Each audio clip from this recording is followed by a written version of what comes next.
My name is Margot Vance, and at 36, I finally learned what my own family thought I was worth, $80,000. That's the number I found on a Behringer and Sons auction record, lot number 342, sale date November 14th, 2023. I was sitting on the cold tile floor of First Federal Bank, safe deposit box, number 1147, open in my lap, completely empty, except for a single slip of paper. Gerald's handwriting, 3 words. Taken for safekeeping, my fingers were shaking so hard the paper rattled against the metal lid. Daniel's silver star, his bronze star, his purple heart. Gone, I hadn't even known. 10 months after I buried my husband, his parents had walked into that bank, cleared out his medals, and sold them to an auction house without a single word to me. Here's what none of them knew. Dated March 3rd, 2022, 3 months before the training accident that took him, Daniel had signed a notarized letter naming every medal and stating they belonged solely to me. I'd kept it folded in my nightstand drawer, waiting for a moment I hoped would never come. That moment arrived at a family dinner when I slid a copy of the auction record across the table and asked Gerald if he recognized the lot number. Welcome to the channel. Before I continue my story, let me know where you're watching from in the comments. Please hit subscribe and like this video to find out how that notarized letter he left in my nightstand drawer undid everything they thought they'd buried. I didn't go straight home that Tuesday. I sat in my car in the bank parking lot, engine off, keys in my lap, and read the slip of paper until the numbers blurred. Safe deposit box number 1147. My name, Margot Vance, signed at 10:47 a.m. The banker, a young man with a sincere face and a name tag that read Marcus, had handed me the key card and walked me to the vault without a flicker of anything unusual. Take your time, Mrs. Vance. I'd smiled at him. A teacher's smile, automatic. I'd been meaning to come for months, maybe longer. Daniel's medals were in that box. I'd placed them there myself in January of 2023, 2 months after the funeral, because I couldn't bear to look at them on the dresser anymore. The silver star, the bronze star, the purple heart, each one in its own black velvet case, the metal still bright, untouched by time. I'd arranged them like small sleeping things, closed the lid, and locked it. The vault door was heavy. I remember the sound of it sealing behind me, the cool, filtered air, the fluorescent hum. Box number 1147 was on the 3rd row, shoulder height. I slid the key in, turned it, and pulled the long metal drawer from its slot. Lightweight, that was the first cold click. The box came forward too easily. I set it on the table in the center of the vault and lifted the lid with both hands. Empty. Not dusty empty. Clean empty. Wiped. The gray felt lining was smooth and unmarked, as if nothing had ever rested there. I stood there for a long moment, staring into the rectangle of nothing, my brain refusing to assemble the pieces. Then I did what any reasonable person does. I checked the box number again. Number 1147. I checked the key, same number, stamped into the brass. I lifted the felt liner, nothing beneath it. I ran my fingers along the corners, the edges, the underside of the lid. Nothing. I remember the way my stomach dropped, but without drama. It was more like the floor shifted a 1/4 inch, a small internal earthquake. I closed the box, slid it back, and walked out of the vault on legs that felt borrowed. Marcus was at his desk. I asked if there was any record of access to box number 1147 in the last 18 months. He typed, clicked, squinted at the screen. It shows you accessed it on January 14th, 2023, and then, yes, a co-owner accessed it on November 14th, 2023. Co-owner? My tongue went dry. Who? Gerald Vance. His father. Daniel's father. I'd forgotten. When we set up the box in early 2022, Daniel had added Gerald as a co-signer. Just in case, he'd said. If something happens to both of us, Dad can get in. We were 3 years into a marriage, young enough to think about mortality in practical terms, old enough to know the world took people without warning. I'd nodded. Gerald was his father. Of course. It made sense. November 14th, 2023. I wrote the date on a scrap of paper from my purse. Marcus printed the access log without me asking. He looked concerned now, the way people do when they sense a problem but don't want to name it. I thanked him and left. In the car, I called Gerald. Voicemail. I called Patricia. Voicemail. I sat in the parking lot for 20 minutes watching people come and go with their deposit slips and their coffee cups, and then I drove home. Home was a small craftsman on Sycamore Street, 3 bedrooms, one too many now. I poured a glass of water and drank it standing at the kitchen sink, looking out at the backyard where Daniel had built a raised garden bed the spring before he deployed. The wood was starting to rot at the corners. I should fix that, I thought. I should fix that before the whole thing collapses. I didn't cry, not then. I pulled out my laptop and searched Gerald Vance Auction Metals Military. Nothing.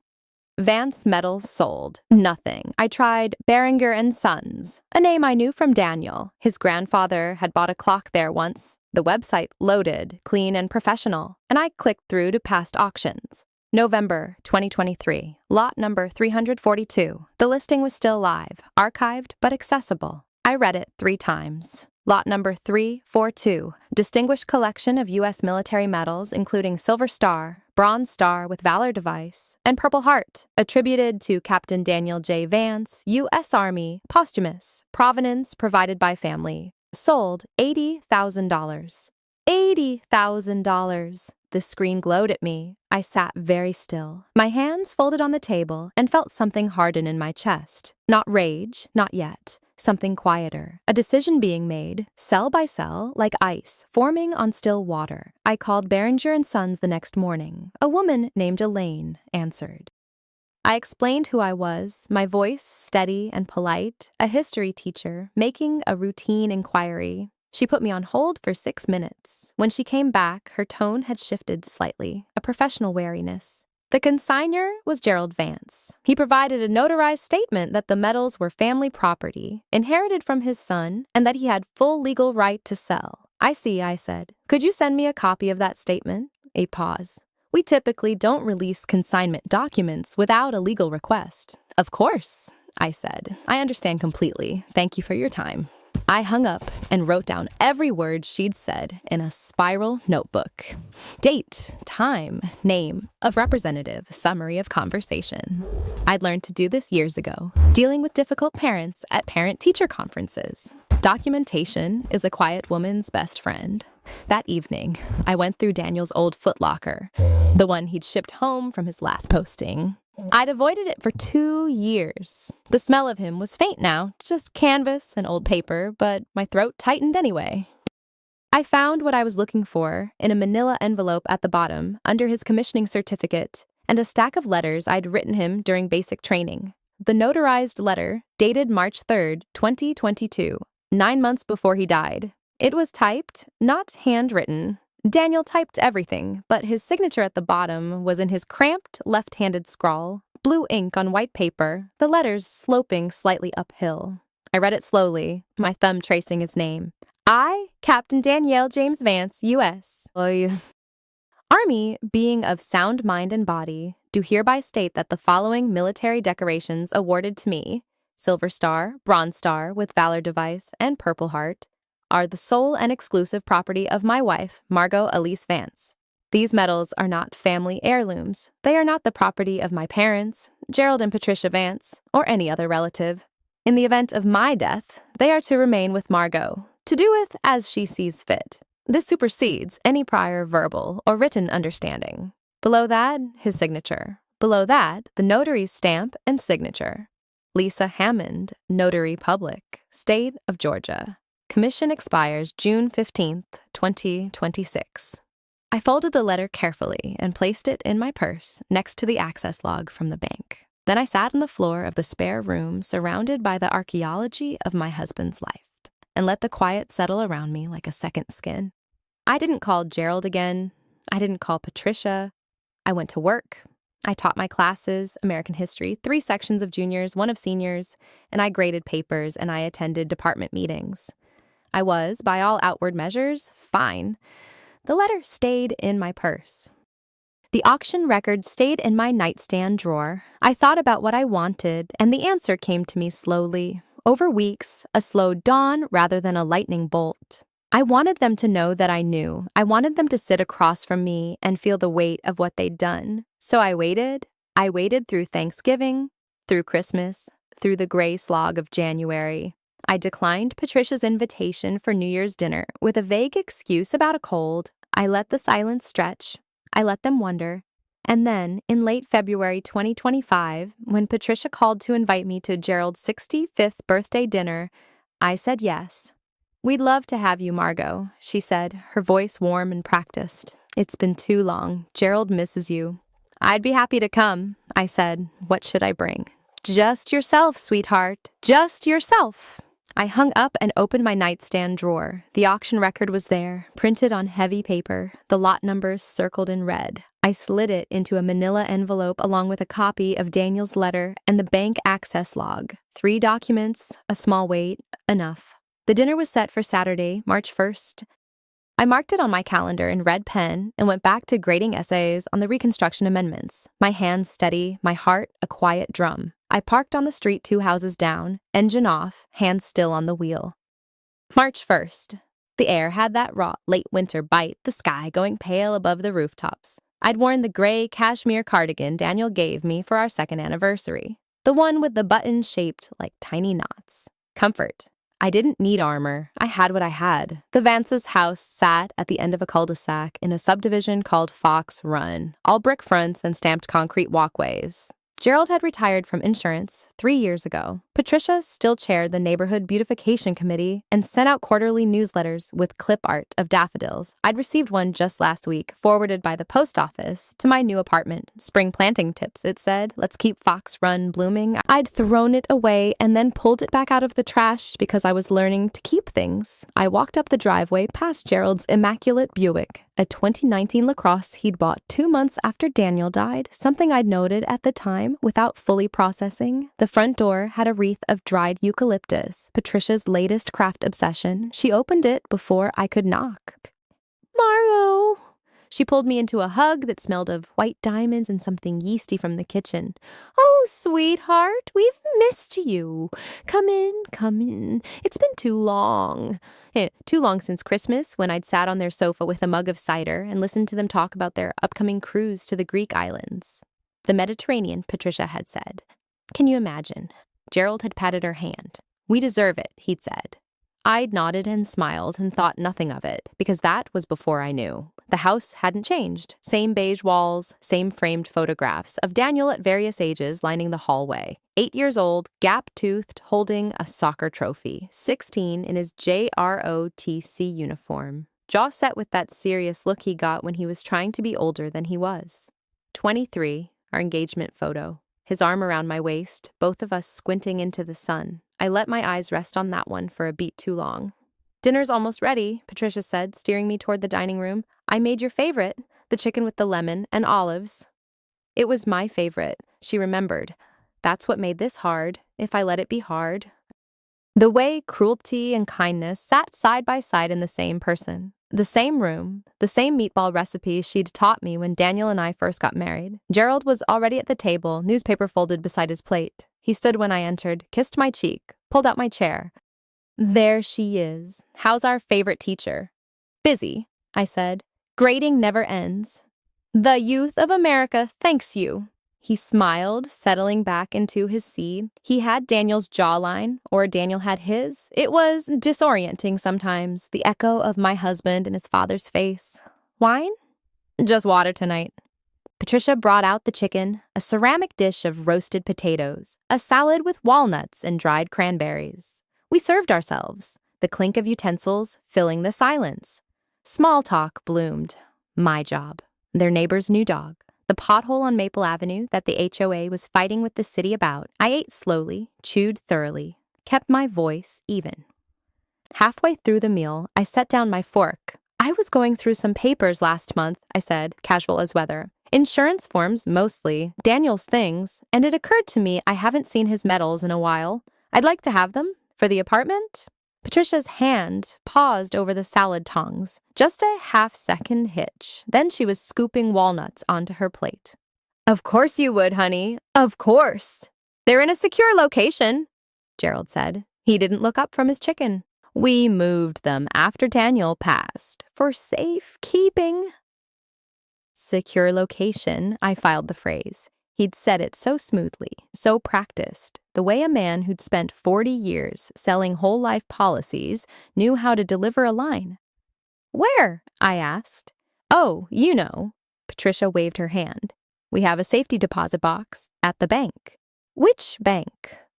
Gerald's fork stopped moving. He looked at me then, really looked, and I saw something flicker in his expression. Irritation, maybe. The faint annoyance of a man who wasn't used to follow-up questions. "First Federal," he said. "Downtown, box 1147. We put them there right after the funeral. It seemed safer than keeping them in the house. You hear about burglaries all the time. Box 1147. I didn't react. I just nodded, cutting another piece of chicken, chewing it slowly. The details sang in my head like a tuning fork. He'd given me the exact box number without hesitation, which meant either he was telling the truth or he'd prepared for the question. I'd know which soon enough. I'd already pulled the access log. Patricia reached across the table and covered my hand with hers. Her fingers were cold, the skin papery. "Margot, sweetheart, we should have asked you first. I know that now. We were grieving. We weren't thinking straight. Those medals meant so much to Gerald. His father served, World War II. It's a family tradition." "Daniel was his son," I said quietly. A statement of fact laid on the table between the salad bowl and the pepper grinder. Patricia's eyes welled up. "Of course he was. Of course, and you were his wife. We know that. We've always known that." A tear slid down her cheek, and she dabbed at it with her napkin. "It's just that when you lose a child, you cling to things, tangible things. You understand, don't you?" I understood. I understood that grief could be a weapon, that tears could be a shield, that a woman who chaired the beautification committee and sent out daffodil newsletters could look you in the eye and lie with her whole chest. I'd spent 18 months learning the architecture of that kind of lie. I'd read about gaslighting in a psychology journal I'd picked up at the dentist's office, the term coined from a 1944 film where a man dims the lights and tells his wife she's imagining it. I'd sat in the waiting room with my mouth numb from Novocaine and thought, there's a name for it. "I understand," I said. Gerald leaned back in his chair, posture relaxing. "We'll get them to you. Soon. We just need to coordinate with the bank. You know how it is. All the paperwork." "I do." I smiled, small and steady. "The box is in both your names?" "Just mine," Gerald said. "Simpler that way." "Simpler. I filed that too." Dessert was a lemon tart, Patricia's recipe, the crust flaky and perfect. I ate every bite, complimented her on the zest, helped clear the plates, hugged them both at the door, Patricia's arms clinging a little too long, Gerald's pat on my back a little too firm. "Drive safe," Patricia called from the doorway. "We love you, Margot. You're still our daughter." I waved from the driver's seat and pulled away slowly, watching them shrink in the rearview mirror. Two figures framed by eucalyptus and porch light. I drove 3 blocks, turned onto a side street, and parked under a broken street lamp. Then I pulled my notebook from my bag, the small spiral-bound ones I used for lesson plans, and wrote, March 1st, 2025. Dinner advances, Gerald claims medals in secure location. Specifically, First Federal Bank, box 1147, claims box in his name only. Patricia cried deflection, asked to coordinate later for return. Both knew the question was coming. I tapped the pen against the page. Then I added, Gerald's Buick LaCrosse, purchased 2019, but the cruise, December 2024, Greek Islands, Mediterranean. Evidence? No, just a note to myself, a thread to pull later. I started the car and drove home through streets slick with melting snow, the dashboard clock reading 9:47. In my apartment, I hung the gray cardigan in the closet, set the notebook on my desk beside the manila envelope, and stood for a long moment looking at the 3 documents inside. The letter, the bank log, the auction printout, lot 342 circled in red. The log showed one visit to box 1147 in the past 18 months. October 19th, 2023, Gerald Vance, signature on file. 3 weeks before the sale, I closed the envelope, washed my face, went to bed, and in the dark, I let myself remember the sound of Daniel's voice when he'd handed me that letter, his hands still smelling of gun oil from the range. Just in case, he'd said, I want you to have everything. No arguments, no family drama. You're my family now. I'd kissed him and told him he was being morbid. Now I was grateful for his morbidity, and I was waiting. The letter wasn't in the safe deposit box. That thought kept circling as February bled into March. Gerald and Patricia had cleared out box number 1147 at First Federal back in November 2023, right after the Behringer and Sons auction. I'd confirmed that much with the bank manager, a tired-eyed woman named Sheila, who'd known Daniel since he was a teenager depositing birthday checks. She'd shown me the access log. Gerald Vance, 11:42 a.m., November 15th, 2023. One day after lot number 342 sold for $80,000, the box had been emptied and closed. But Daniel had put the letter somewhere else. I found it on a Sunday, March 8th, 2025, cold and gray, the kind of day where the light never quite decides to show up. I'd been grading essays on the couch all morning, my 10th graders writing about the Marshall Plan with varying degrees of despair, and I needed to move my body, do something with my hands. I'd been living in the house alone for 3 years now, but there were still pockets of Daniel's life I hadn't touched. The drawer on his side of the bed, for one, the bottom drawer of the nightstand, the one that always stuck. I made coffee first. French press, the way he taught me. Coarse grind, 4 minutes, press slow. The ritual still calmed me. I carried the mug upstairs and sat cross-legged on the floor beside his nightstand, the carpet worn thin where his feet used to land every morning. The drawer fought me. I had to wiggle it side to side, same as always. And when it finally gave, the sound was so familiar, that rough scrape of wood on wood, that I had to set my coffee down and just breathe for a minute. Inside, a paperback copy of Band of Brothers, spine cracked in 3 places, a flashlight with dead batteries, a Cliff Bar wrapper, chocolate chip crumpled into a ball, 3 pens, all dry, a pocket knife his grandfather had given him. And underneath all of it, a manila envelope. I didn't open it right away. I sat there holding it, my thumb tracing the metal clasp. The envelope was thick, the paper stiff, not the flimsy kind you buy at the drugstore. On the front, in Daniel's handwriting, Margot. Open only if necessary. You'll know. I laughed, a small, wet sound in the empty bedroom. Of course he'd written that. Of course he'd assumed I would know when necessary arrived. Daniel had always been that sure of me, even when I wasn't sure of myself. I opened it. The letter inside was typed, not handwritten, 2 pages. The paper had the faint gray lines of a dot matrix printer, which meant he'd probably typed it at the base admin office, one of those ancient machines they kept around for forms. Dated March 3rd, 2022. 5 weeks before the training accident. 5 weeks before a helicopter malfunction over the Mojave took him and 2 other men into the desert floor. I started reading aloud, not because anyone was listening, but because I needed to hear it. I needed his words in the air, in my mouth, in the room where we'd slept for 3 years. I, Daniel James Vance, being of sound mind and body, do hereby declare the following regarding my military decorations and awards. His full name. He never used his middle name unless something was official. The medals listed below were awarded to me personally for actions during my service with the United States Marine Corps. They are not family property. They are not heirlooms of the Vance family. They are mine, and by extension, they belong solely to my wife, Margot Elise Vance. My chest tightened. He'd anticipated this. Somehow he'd known that his parents would try to claim the medals. Or maybe he'd just known Gerald, the way Gerald talked about Daniel's service at dinner parties, the way he'd polished Daniel's achievements like they were his own reflection. My son, the war hero, Daniel had always hated that. I turned to the second page, for there it was. The inventory, Silver Star, awarded for gallantry in action against an enemy of the United States, June 14th, 2018, Helmand Province, Afghanistan. Bronze Star, awarded for heroic achievement in a combat zone. Same deployment, same date. Purple Heart, awarded for wounds received in action, June 14th, 2018. Shrapnel to the left shoulder and thigh.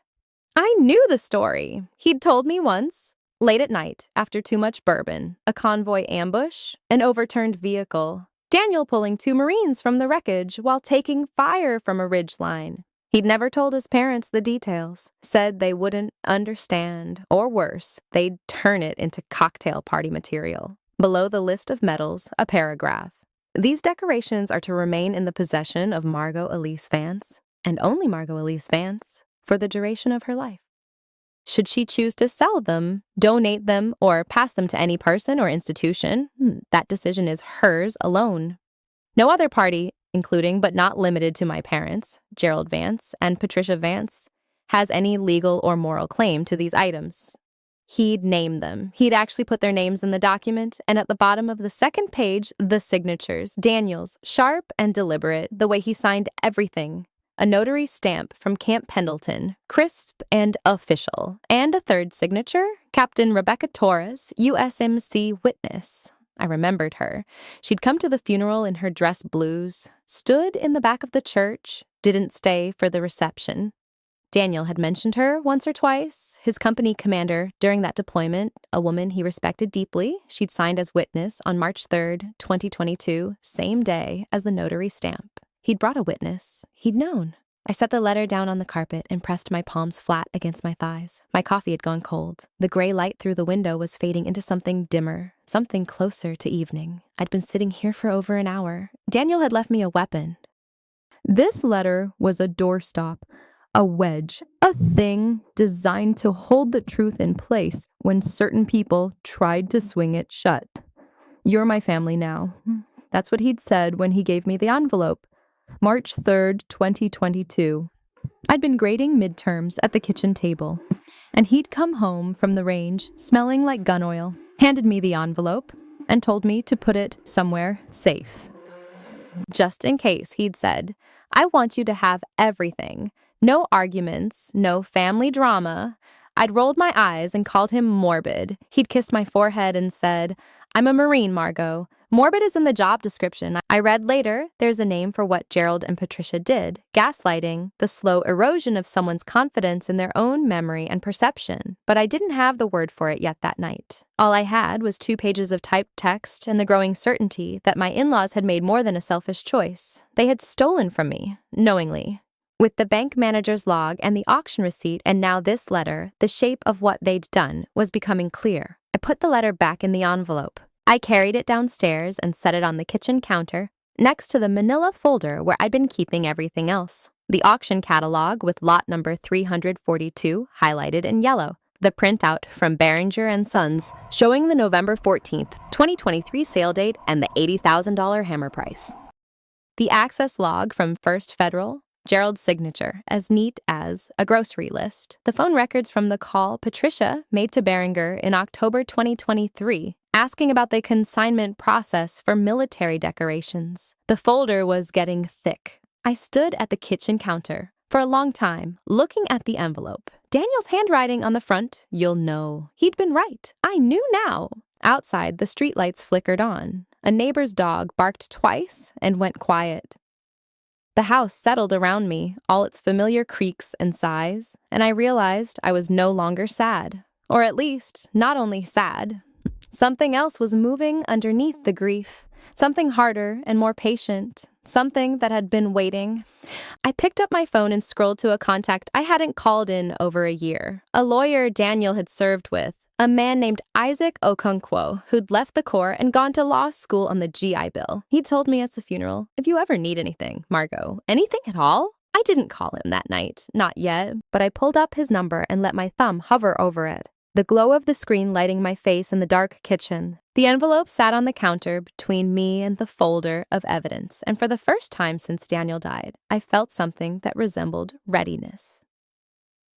The next morning, I called Behringer and Sons from the school parking lot, sitting in my car with the engine off and the windows fogging up from my breath.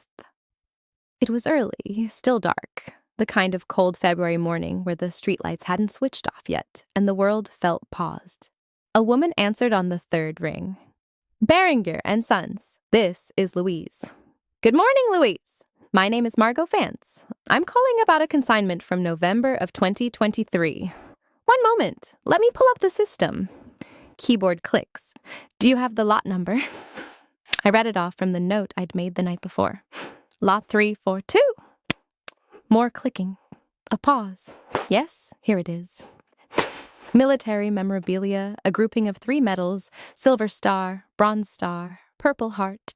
Sold November 14th, 2023. My hand tightened on the phone. I'd like to request a copy of the consignment record.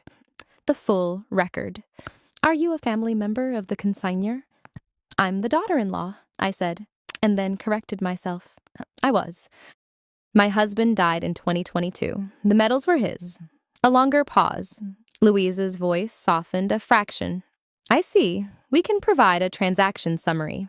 The buyer information is confidential, per our policy, but the consignor's name and the sale details are part of the public-facing lot record. I can print that for you if you come in. How much does that cost? $12 for a printed receipt. Photo ID required. I looked at the clock on my dashboard. First period started at 8. I had 40 minutes. I'll be there in 15. Beringer and Sons occupy the ground floor of a converted warehouse on Clifton Street, the kind of building with exposed brick and track lighting, and a reception desk made from reclaimed barnwood. Everything about it was designed to convey trustworthiness, permanence, old money discretion. The air smelled like lemon polish and paper. Louise turned out to be a woman in her 50s, with reading glasses on a chain and a cardigan the color of oatmeal. She had the patient, unhurried manner of someone who'd spent decades handling other people's valuable things. Mrs. Vance. She stood when I approached the desk. I have the record ready. I handed her my driver's license. She glanced at it, handed it back, and slid a manila envelope across the counter. Inside was a single sheet of paper printed on heavy stock with the Beringer and Sons watermark. Lot number 342. Consignor Gerald E. Vance item description. Grouping of 3 United States military medals, including Silver Star, Bronze Star with V device, and Purple Heart. Attributed to Sergeant Daniel J. Vance, U.S. Army, Provenance, family descent, consigned by father of the recipient. Sale date November 14th, 2023. Sale price $80,000 on .00. Buyer anonymous auction, house commission 15%, $12,000 .00 net. To consignor $68,000 .00 Gerald A. Vance. I read his name 3 times, my eyes tracing each letter like I was grading a student's essay and finding plagiarism. Gerald A. Vance. My father-in-law! The man who'd stood beside me at Daniel's funeral in his dark suit, one hand on my shoulder, and said into my ear, "We'll get through this together, sweetheart." He'd consigned the medals 11 months after Daniel died. I pulled a 20 from my wallet. Louise made change and handed me $8 back, and I tucked the receipt and the printed record into my purse, beside the notarized letter that I'd brought with me, folded in thirds. A habit now. "Louise," I said, and my voice came out steadier than I expected. "The consignor." "Gerald Vance. Did he come in person?"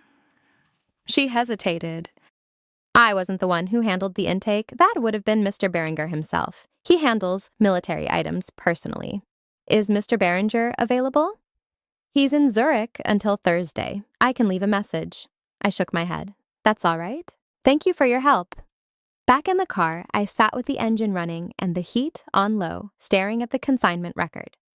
$68,000 net. Gerald and Patricia had remodeled their kitchen in the spring of 2024. New granite countertops, custom cabinets, a farmhouse sink Patricia had mentioned 3 separate times at dinner. I remembered sitting at their old kitchen table the Christmas before, picking at a plate of ham, while Patricia talked about the renovation plans, and Gerald said something about finally having the funds set aside. Finally having the funds. Daniel had been dead for 14 months when they cashed in his medals. 14 months of Sunday dinners and holiday gatherings and phone calls that always ended with Patricia saying, "We love you, Margot. You're still our daughter." 14 months of me wearing my wedding ring on a chain around my neck, and them patting my hand and telling me how proud Daniel would be of how I was carrying on. And the whole time, his Silver Star was sitting in a vault at Beringer and Sons, waiting to be photographed for the auction catalog. I thought about the medals themselves. The Silver Star, third highest decoration for valor in combat, awarded for gallantry in action against an enemy of the United States. Daniel had earned it in Afghanistan in 2015, 2 years before I met him. He never talked about it much, he wasn't the type, but once, late at night, after we'd been dating about 6 months, he'd pulled a small felt box from his closet and shown them to me. The silver star with its gold star and laurel wreath, the bronze star with the small bronze V for valor, the purple heart with Washington's profile in purple enamel. He'd held them in his palm like they weighed more than they looked. "These go to you," he'd said. "If anything ever happens, not my parents, you." I told him nothing was going to happen. I'd kissed him and closed the box and put it back in the closet, and we'd never talked about it again. But he'd written the letter anyway. Dated March 3rd, 2022, 3 months before the training accident at Fort Carson. He'd gone to a notary, paid the fee, signed his name in blue ink, and given me an envelope with my name on it. "Open only if necessary," he'd written on the outside, and I'd put it in the safe deposit box at First Federal without opening it, because reading it would have felt like inviting the thing I was most afraid of. The letter had sat unopened for a year after he died. I couldn't bring myself to touch it. It was only 6 months ago, when I finally went to the bank to retrieve the medals for what I thought would be a shadow box for our living room, that I opened the envelope and found the medals gone and the letter still there, folded neatly, Daniel's handwriting as familiar as his voice. I, Daniel James Vance, being of sound mind, do hereby declare that the following military decorations, Silver Star, Bronze Star with V device, Purple Heart, awarded to me for service in the United States Army, are the sole and exclusive property of my wife, Margot Elaine Vance, and are to pass to no other party under any circumstances.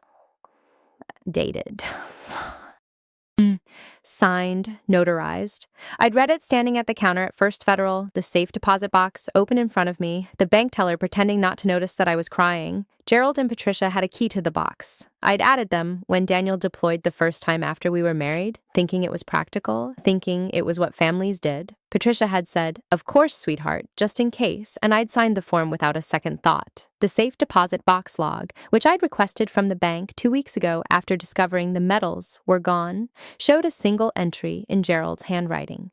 October 19th, 2023, 3:47 p.m. Box number 1147, accessed by Gerald A. Vance. Duration of access, 11 minutes. 11 minutes. That's how long it took him to take what wasn't his. I folded the Behringer and Sons record and tucked it into the growing folder in my passenger seat, alongside the bank log, the notarized letter, and the photograph of Daniel in his dress uniform that I'd taken from the funeral program. 4 pieces of paper, 4 corners of a story that Gerald and Patricia thought would never come together.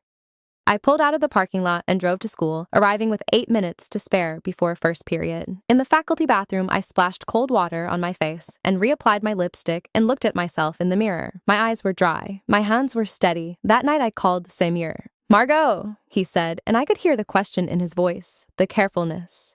"What's happened?" "I need a lawyer," I said. "A good one." He was quiet for a moment. "I'll send you 3 names by morning." "Thank you." "Margot." He paused. "Are you all right?" I looked at the folder on my kitchen counter, at the 4 corners of evidence arranged in a neat row, at the notarized letter with Daniel's signature, still sharp and blue after 3 years. "No," I said, "but I will be."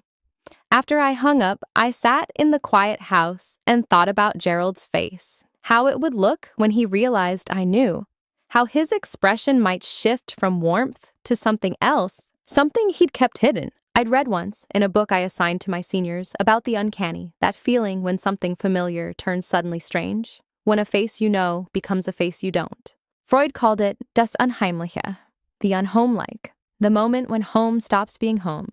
Gerald's face at Daniel's funeral, Patricia's arms around me at the graveside. We'll get through this together. The folder didn't start as a folder. It started as a manila envelope I bought at the drugstore on Clover Street, the one with the squeaky automatic door and the cashier who's worked there since I was in high school.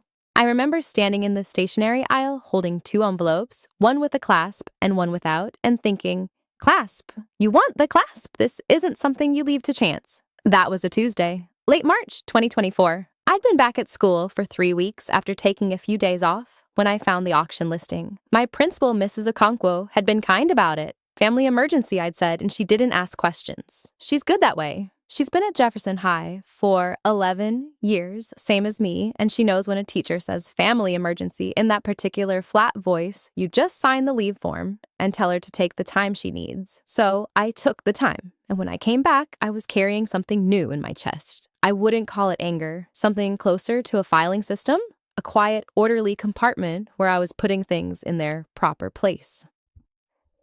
The first thing I put in the envelope was the bank log. I'd gone to First Federal on a Thursday afternoon, right after my last class let out. The branch on Palisade Avenue, the one with the brass fixtures and the green carpet that's been there since the 80s. The same branch where Daniel and I opened the safe deposit box together in the spring of 2019, 2 months before the wedding. I remember him joking with the bank manager, a man named Mr. Calloway, who's since retired. Daniel had said, "What's the biggest one you've got? We might need room for a toaster," and I'd elbowed him in the ribs and told him to behave. Box 1147. I still have the little key. It's on a chain in my nightstand drawer, and I'd never taken it out, not once, since the day we put the medals in there. Daniel had wanted them somewhere safe, not in the house, he'd said, not where someone could just pick them up. His father, specifically. Gerald had a habit of dropping by unannounced and wandering through the rooms, picking things up, putting them down in different places, as if the house were an extension of his own. Daniel loved his father, but he knew him, so we'd gotten the box. And Daniel had placed the medals inside himself, one by one, in their velvet-lined cases. Silver star, bronze star, purple heart. He'd closed the lid and turned the key and handed it to me. "Yours," he'd said. "If anything ever happens, these are yours. Not my parents, yours." I didn't like thinking about that day, but I was thinking about it now, standing at the teller window at First Federal, asking to see the access log for box 1147. The teller was a young woman, maybe 23, with gold hoops and a name tag that said, Brianna. She blinked at me. The access log? Yes, the record of who's opened the box and when. She called over the branch manager, a man named Mr. Delgado, and I explained again. "I am Margot Vance. My late husband was Daniel Vance. We opened box 1147 jointly in 2019. I am the surviving co-signer. I would like to see the access log." Mr. Delgado hesitated. He wanted to know if there was a problem. I said, "No problem, just a record for my own files." That word, files, it did something. People respond to files. Files mean business, mean order, mean a person who's not going to get emotional in your lobby, but who is also not going to leave without what she came for. He printed it out, 2 pages. A simple ledger with dates and signatures. Most of the entries were mine. Every 6 months or so, I'd go in, open the box, check that everything was still there, close it again. I never took anything out. I just wanted to see them. The ribbons, the bronze, the silver, the weight of what Daniel had done, what he'd been willing to give. And then, on November 14th, 2023, a different signature. Gerald Vance. Time in, 10:47 a.m. Time out, 10:59 a.m., 12 minutes. That's all it took. I remember staring at his signature. The way he wrote the G with a flourish, the way the rest of the letters slanted hard to the right like they were in a hurry. 12 minutes. He'd walked in, opened a box that wasn't his, removed 3 medals his son had earned with blood and courage and nights I can't imagine, and walked out. And then he'd driven them to Berenger and Sons, the auction house on Water Street, and he'd handed them over, lot 342. 3 military medals. Silver Star, Bronze Star, Purple Heart, sale price $80,000. I put the bank log in the envelope. The clasp made a satisfying little snap. The second thing was the auction record. I'd found it online late at night when I couldn't sleep and was scrolling through my phone in the dark. Berenger and Sons had a website with a past auctions archive. You could search by lot number, by date, by category. I typed in military medals and there it was. Lot 342, November 14th, 2023. The listing didn't name the seller. It didn't have to. I knew. I called Berenger the next morning and asked for a copy of the sale record. The woman on the phone was very polite. She wanted to know if I was the buyer or the seller. I said, "Neither. I'm the owner." There was a long pause. Then I said, "The medals were stolen from a safe deposit box. I have the police report. Would you like the case number?" I didn't have a police report, not yet.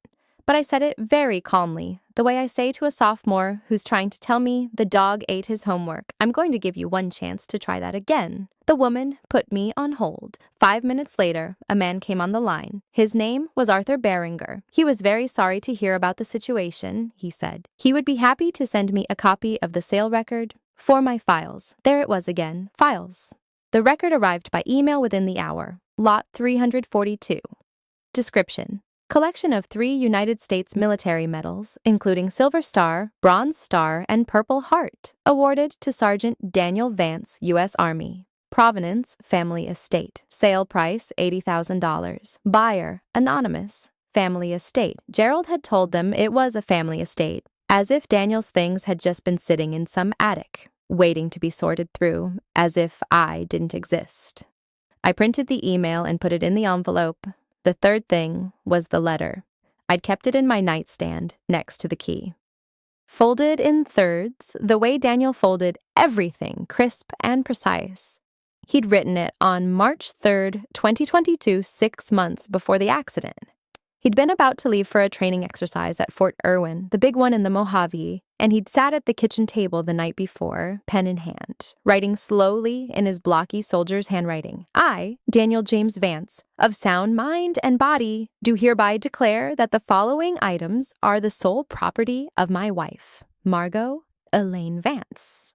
The Silver Star, for gallantry in action. The Bronze Star, for meritorious service. The Purple Heart, for wounds received in combat.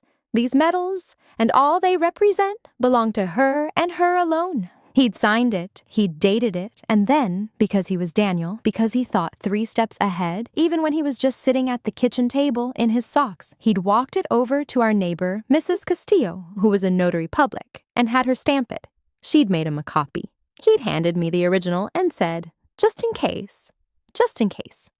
He'd known, not what would happen, not the accident, not the Jeep flipping on a desert road in the middle of the night, but he'd known his parents. He'd known what Gerald was capable of, what Patricia would go along with. He'd known, and he'd protected me 3 years before I knew I needed protecting. I held the letter for a long time before I put it in the envelope. The paper was soft from being unfolded and refolded. I'd read it so many times the creases were starting to wear thin. I made a mental note to get it laminated. Later, after. The last thing I put in was the photograph. It was from our wedding day. Daniel in his dress blues, the medals pinned to his chest, the Silver Star and the Bronze Star and the Purple Heart catching the June sunlight. He's looking at me, not at the camera, and he's smiling the way he smiled when he thought no one else was watching. I'm in my wedding dress, a simple ivory sheath my mother helped me pick out, and I'm laughing at something he's just said. I don't remember what.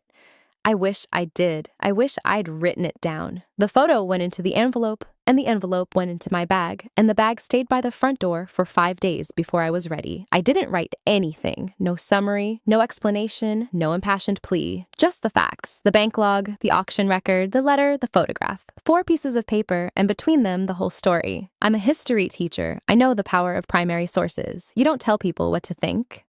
You lay the evidence in front of them, in order, and you let it speak. The truth doesn't need a closing argument. On the 5th day, Patricia called to invite me to dinner. Sunday, she said. 5 o'clock, just family. Her voice was bright, the way it always was, as if nothing had happened, as if she hadn't upgraded to a leather-bound legal folio.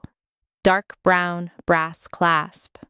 It felt right in my hands, substantial, but not showy. The kind of thing you carry when you've thought about what's inside it for a very long time. Sunday came warm and still, the kind of April afternoon that makes you roll down the car windows even though you don't need to. I drove to Gerald and Patricia's house on Maplewood Drive with both hands on the wheel and the folio on the passenger seat. I'd dressed carefully, but not severely. A cream blouse, navy cardigan, my grandmother's pearl studs. Nothing black. Nothing that said, I'm here to grieve in front of you. I wanted to look like someone who had come for pork chops and pleasant conversation. Their house hadn't changed. Same beige siding, same marigolds along the front walk, same brass eagle door knocker Daniel used to tap twice before letting himself in. Gerald had added a flagpole since I'd last been there. The flag hung limp in the still air, 3 feet from the new patio. I could see it through the side gate, flagstone, wide, with a built-in fire pit and curved stone benches. It was beautiful. It probably cost about what a silver star brings at auction. Patricia opened the door wearing a floral apron over a yellow dress. She hugged me too long. "Margot, sweetheart, it's been too long. You're too thin. Are you eating?" "I'm eating fine," I said. "You look well." She did.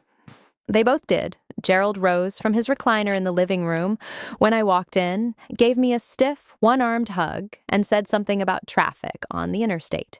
His face was tan, the deep tan of a man who'd spent winter somewhere sunny. Not Alaska, I thought. Somewhere else. The house smelled like roast and brown sugar. Patricia had set the dining room table with the good china, the pattern with the blue rim that Daniel's grandmother had passed down. I used to think that was a kindness, pulling out the heirloom dishes for family dinners. Now I saw it for what it was, stage dressing. Everything in that house was a prop in the long-running play called The Vances Are Good People. Daniel's sister Elaine was there with her husband, Rick. 2 kids, a boy and a girl, 9 and 7, already seated at the table and arguing about who got the roll with the most butter. Elaine gave me a quick smile and went back to cutting her daughter's meat. She'd always been peripheral to the family dynamics, a supporting character who'd learned early not to ask too many questions. I didn't blame her. I'd been the same way once. We ate pork chops with apple chutney, roasted potatoes, green beans with almonds. Patricia asked about school, and I told her about my 10th graders and their struggle with the Treaty of Versailles. Gerald talked about the Rotary Club and a zoning dispute with the neighbor who wanted to build a shed too close to the property line. Normal things. Normal family dinner sounds. Forks on plates, ice in glasses, the kids asking to be excused. I ate slowly. I tasted everything. The pork was tender. The chutney had just enough vinegar. I drank my water and waited.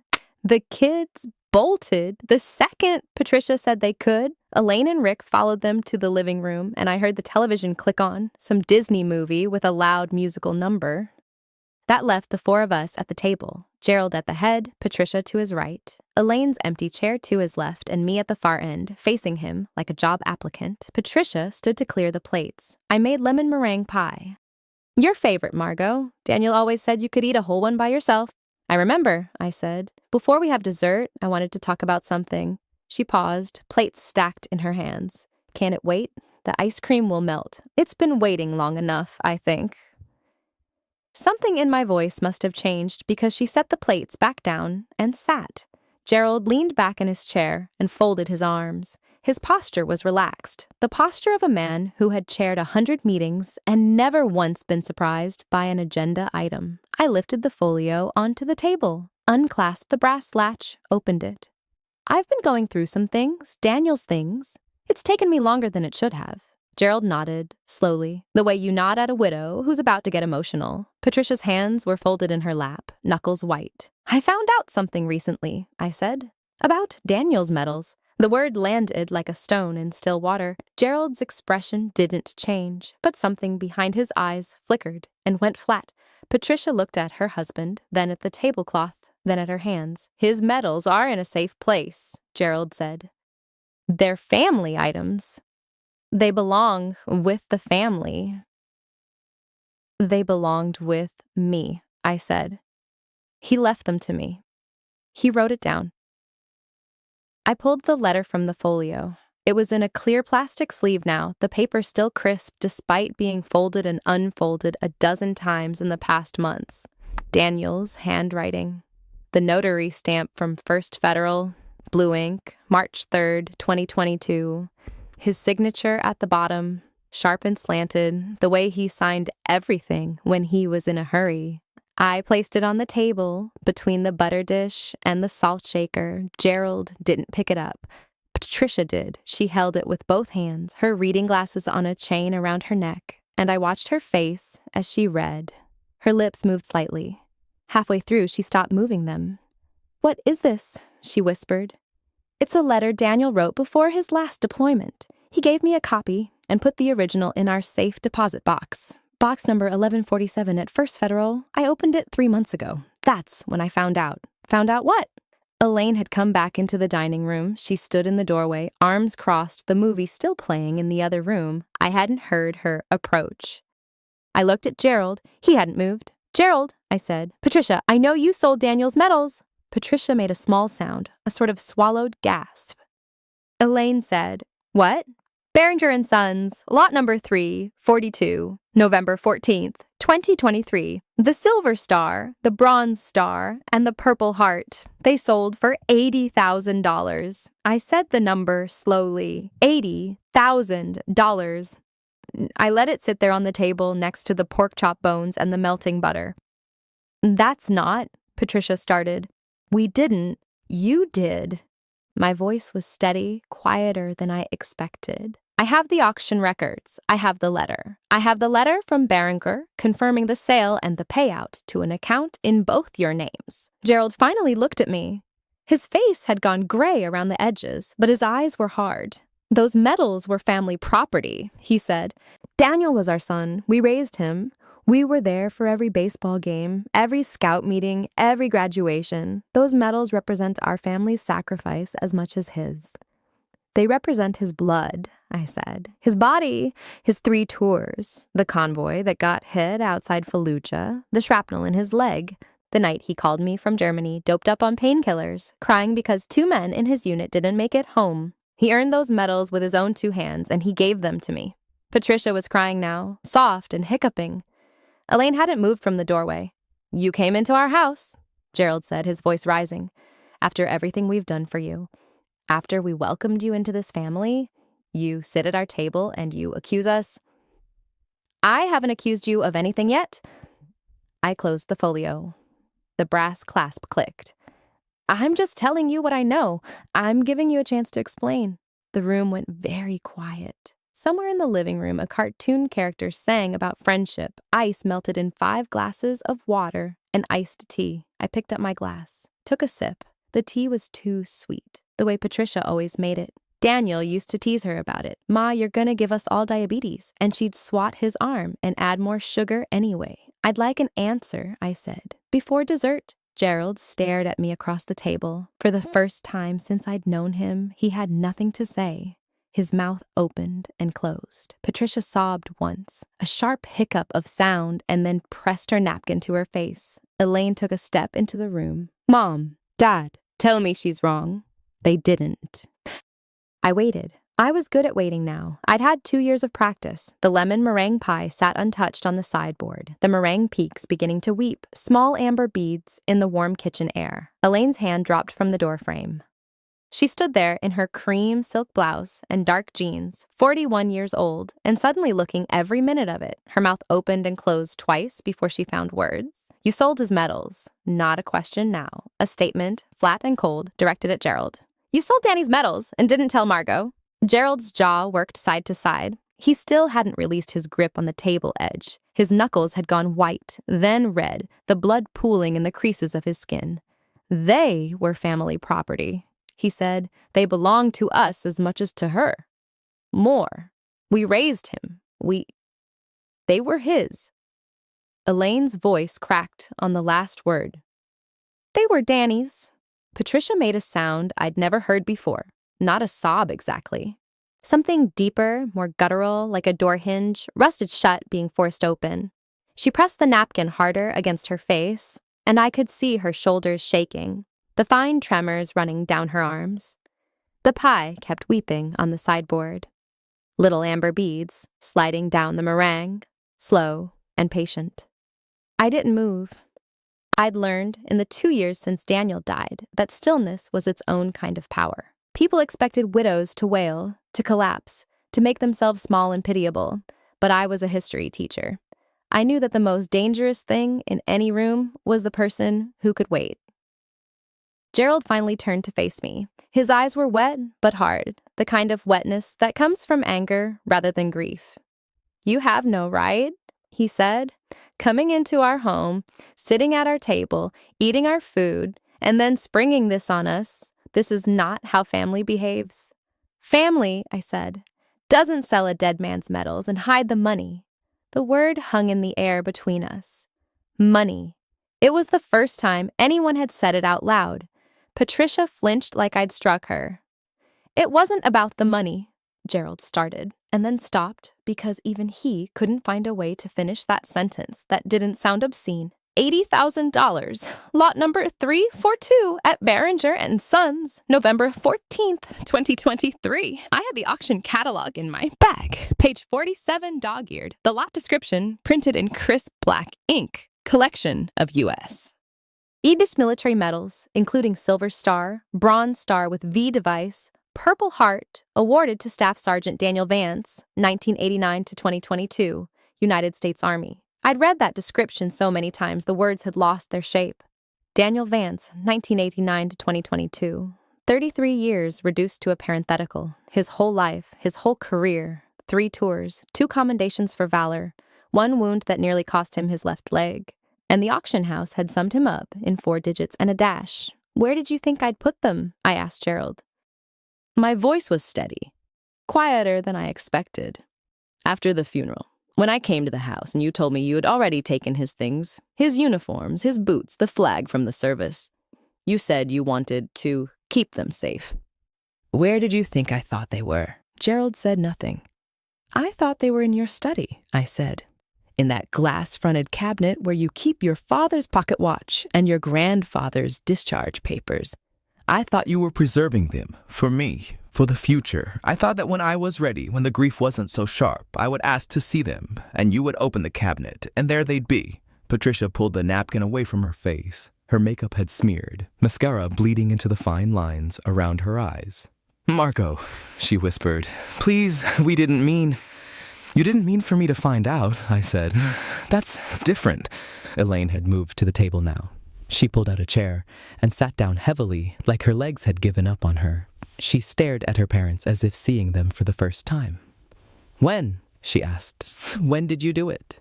Gerald cleared his throat. Last November. The market was strong.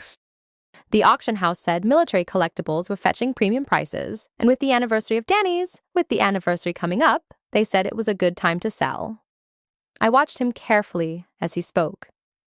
The way he said the market was strong, as if he were talking about soybean futures instead of his son's Silver Star, the way he corrected himself mid-sentence, swallowing the word death and replacing it with anniversary, as if that made it more palatable. I'd read about this kind of cognitive dissonance in one of the grief books the chaplain had given me after the funeral. The mind's ability to reframe any action, no matter how cruel, until it became defensible. Gerald had told himself a story in which he was the executor of his son's legacy, the steward of family honor, and the $80,000 was just a happy byproduct of his diligence. You didn't call me, I said. You didn't tell Elaine. You didn't ask. We were going to, Patricia said. We were going to split it with you, eventually. We had some expenses, Gerald's medical bills from his back surgery, and the roof needed replacing, and we thought Danny would want us to be taken care of. I reached into my bag. I didn't rush. I pulled out the notarized letter, folded into thirds. The paper's soft from being handled so many times. I'd found it 6 months after Daniel died, tucked inside his copy of Catch-22, the one he'd carried with him through all 3 tours. I'd been packing up the apartment on Sycamore Street, the one we'd rented when we first got married, and the book had fallen from the nightstand and landed open on the floor. The letter had slipped out from between pages 178 and 179. Yossarian in the hospital, the soldier in white. I unfolded it now and laid it flat on the dining room table. The notary seal caught the light from the chandelier, a small embossed circle from a strip mall office on Route 12. March 3rd, 2022, 6 weeks before he died. Read it, I said, out loud. Gerald didn't move. His eyes flicked to the paper, then away. Dad, Elaine said, read it. Still nothing. The clock on the mantel ticked. I could hear a car passing outside on Sycamore, the tires swishing through wet leaves. It had rained earlier in the evening, a brief October shower, and the streets were still slick. Fine, I said. I picked up the letter, myself. My hands didn't shake. I'd read it so many times, the words were etched into me, part of my own internal architecture now. To whom it may concern, I began. Daniel James Vance, being of sound mind and body, do hereby declare that the following items are the sole and exclusive property of my wife, Margot Elaine Vance, and are to be returned to her possession in the event of my death or incapacitation. Silver Star, awarded May 14th, 2014. Bronze Star with V device, awarded October 2nd, 2016. Purple Heart, awarded March 20th, 2017. These medals represent my service, my sacrifice, and my love for my country, but they belong to Margot. She is the reason I came home. She is the reason I kept fighting, and if I don't come home again, I want her to have them. No one else, not my parents, not my sister, not the United States Army. Margot. I paused. The kitchen was so quiet I could hear the refrigerator humming, a low mechanical thrum that had been there all along, but that I'd stopped noticing hours ago. Signed, Daniel James Vance. Witnessed and notarized by Linda Okonkwo, Notary Public, State of Georgia. March 3rd, 2022. I set the letter down.